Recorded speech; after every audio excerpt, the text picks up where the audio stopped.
The air was thick with dust as the Rolls-Royce screeched to a halt in the middle of a dirt road that hadn't seen pavement in decades.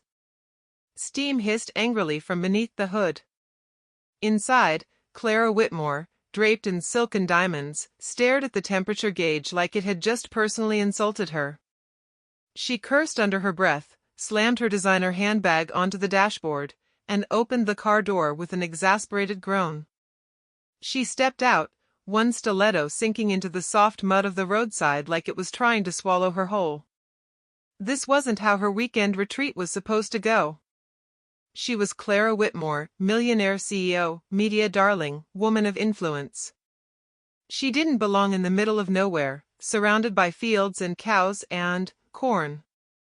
Clara glanced around with visible disdain. Not a single soul in sight.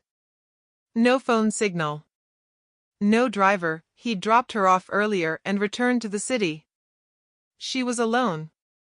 And furious. Then, from across the field, a figure emerged. A man, sunburned and covered in dust, walking with a limp and a shovel slung over his shoulder. His shirt was soaked with sweat, and his boots looked older than her car. He waved. Clara raised an eyebrow, arms folded tight. She didn't wave back.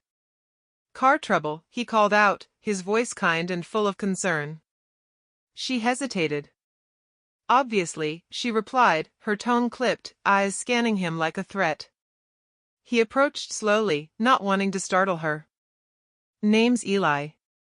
I've got a shed with some tools up the road. If you want, I can take a look." She scoffed. You fix Rolls-Royces in your shed?"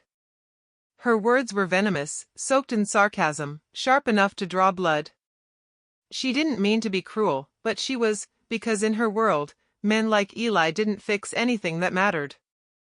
They picked vegetables, repaired fences, and stayed quiet on the edges of society. Eli didn't flinch. "No promises," he said calmly. "But you're a long way from help. Might as well try." Clara sighed, glanced back at her car, then back at the stranger. She didn't like the look of him, or the smell of him, but she liked standing alone in the middle of nowhere even less.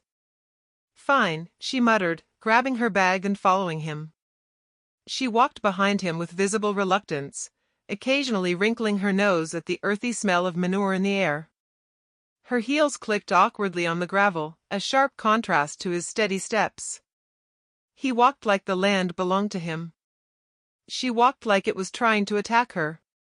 When they reached his home, a weathered wooden cottage nestled under a grove of trees, Clara paused. It was the kind of place she'd buy, tear down, and replace with a rustic-inspired luxury villa. But to Eli, it was home. "Sorry it's not 5 stars, he said with a smile, opening the creaky door. Clara stepped inside and immediately regretted it. The furniture was mismatched. The smell of firewood and old books clung to the walls. A dog barked somewhere in the back. Her face contorted, somewhere between horror and disbelief. "I just need to wait until I can call a tow truck," she said coldly. "Phone lines here are down," Eli replied gently. "Storm last night knocked them out. Might be till morning." Clara spun around. "Excuse me? Are you telling me I'm stuck here, with you?" Eli nodded, still calm. "Unless you want to walk 10 miles back to the highway." "Up to you." She glared at him. Then, with a dramatic sigh, sank into a worn armchair and crossed her legs like a queen settling into a peasant's throne. Eli didn't take offense.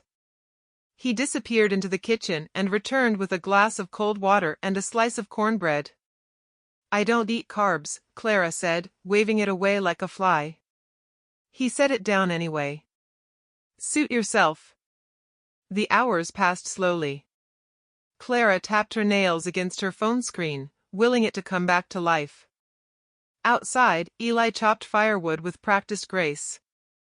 Inside, she wandered around the cottage, frowning at the books on his shelves of philosophy, poetry, old cookbooks. She found a photo on the wall of a young woman with bright eyes and a kind smile. Handwritten on the bottom, Mama, 1979.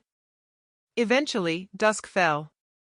The countryside bathed in golden light, silence stretching like an old, familiar song. Eli lit an oil lamp. The house glowed softly. I made soup, he said simply. Clara looked up from the corner of the room, where she'd been sulking with a magazine from 2006. She opened her mouth to decline, and then her stomach growled. She cleared her throat and muttered, "Fine. Just half a bowl." Eli didn't argue. He nodded once, turned around, and quietly returned to the kitchen. Clara lowered herself into the wooden chair, her posture stiff, her face unreadable. Her manicured fingers traced the worn grooves of the old tabletop, as if mapping the history of someone else's life. The scent of herbs and garlic crept through the room. A few minutes later, Eli set a bowl before her, simple vegetable soup, steaming gently, unpretentious. She hesitated, lifting the spoon like it might offend her. But when the flavor touched her tongue, something in her expression softened. She didn't compliment it. She simply finished the bowl without another word. Eli joined her with his own, eating slowly, without ceremony. The room held a quiet too deep to be uncomfortable, the kind of silence that only lives where no one needs to prove anything. Clara glanced at a photo hanging on the wall. "That woman?" she asked, her voice softer now. "Your wife?" He shook his head. "My mother. She passed when I was 12. Cancer. We didn't have the money for treatment." His tone was light, but the weight of it lingered. It wasn't bitterness, just a truth carried long enough to stop hurting. "I'm sorry," she said. He nodded, then added, "She used to say money is just a shovel. It can bury you, or help you plant something worth growing. Depends how you use it." She sat with that thought for a long while. When she spoke again, her voice had changed. "Do you ever think about leaving this place?" "Sometimes," he said. "But peace isn't somewhere else. It's in how you live where you are." She looked at him, not with judgment this time, but with a quiet kind of envy. And then, for reasons she couldn't explain, she confessed. "I used to hate people like you." He didn't react. Just waited. People who talk about enough like it's some kind of virtue. Who make the rest of us feel small for wanting more. "Do I make you feel small?" he asked, not accusing, just curious. She thought for a moment. "I don't know," she said honestly. He smiled faintly. "Maybe it's not about more or less. Maybe it's about what fills you up and what leaves you hollow." That night, she couldn't sleep. The bed creaked beneath her, and the ceiling above seemed lower than the sky she was used to. Through the open window, she could hear the gentle rise and fall of a lullaby. She got up and peeked outside. Eli sat on the porch, humming softly to a blind old dog resting beside him. His hand stroked its fur like it was sacred. The dog leaned in closer, and for a brief second, Clara felt something crack deep inside her, a stillness she hadn't known in years. She didn't cry. But something in her eyes turned quiet, like the closing of a heavy door she no longer wished to walk through. By morning, the sky was painted with soft gold, and birdsong danced through the trees. Eli was already outside, tending to a broken fence post. Clara stepped out, still in her designer clothes, now wrinkled and dusted with memory. He handed her a cup of coffee without a word. She took it. No cream, no sugar. It was bitter and grounding. They didn't say much. They didn't need to. By noon, the tow truck arrived, grumbling down the gravel path like an old friend returning late. Clara stood by her repaired car, brushing leaves from her shoulders. "Thank you," she said, her voice nearly a whisper. "You're welcome," he replied, with the same steady calm he'd carried since the first moment they met.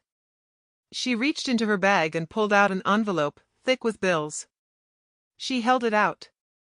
He looked at it, then gently pushed it back toward her. "I don't help people for money," he said. "I help because someone once helped me when they didn't have to." She stood still, unsure what to do. No one had ever turned down her money. It felt strange. Pure. Eli added, if you really want to repay me, do something kind, for someone who can't pay you back. She paused, then slowly reached into her notebook. She tore a page from the back, wrote something quickly, folded it once, and handed it to him. My number, she said. In case you ever change your mind. He didn't open it. Just nodded. She stepped into the car. The engine started on the first try. As the wheels rolled over gravel, her reflection flickered in the rearview mirror, but her eyes didn't look the same. 3 months later, back in Eli's county, a modest building opened near the edge of his land. It was made of reclaimed wood and painted soft white. A carved wooden sign above the door read, "A place to grow." Inside were shelves of donated books, hot meals for the elderly, and a small chalkboard that read, "Free tutoring for local kids." No registration needed. In the corner stood a photo of a woman, bright eyes, soft smile, labeled simply, Martha. Eli visited often, but never called the number. He didn't need to. Every spring, Clara received a small envelope in the mail. No return address. Inside, a note with only 3 words. Still planting seeds. And she would smile. Because now, so was she. Sometimes, the engine that breaks down is the one running your soul.